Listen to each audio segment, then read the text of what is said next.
Hi friends, Amy Seiffert here, speaker and author of Grace Looks Amazing on You and Starved. And today's verse is one of my favorites. It's Psalm 3:3, and it says this: "But you, O Lord, are a shield about me, my glory and the lifter of my head."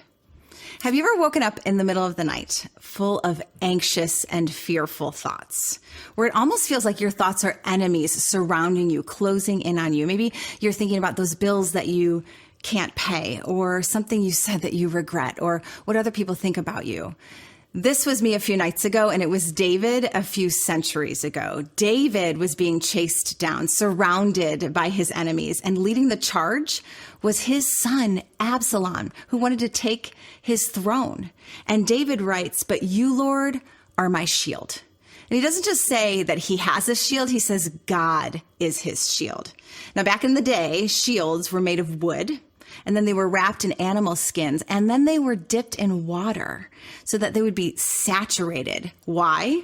So that arrows that were on fire, flaming arrows, they would extinguish the arrows from the enemy, much like the shield of faith that Paul writes about in Ephesians 6. And then David writes two other things. He says, "And you are my glory and the lifter of my head." I would imagine if my son was chasing me down, I think I would be full of shame and rejection and defeat, head down.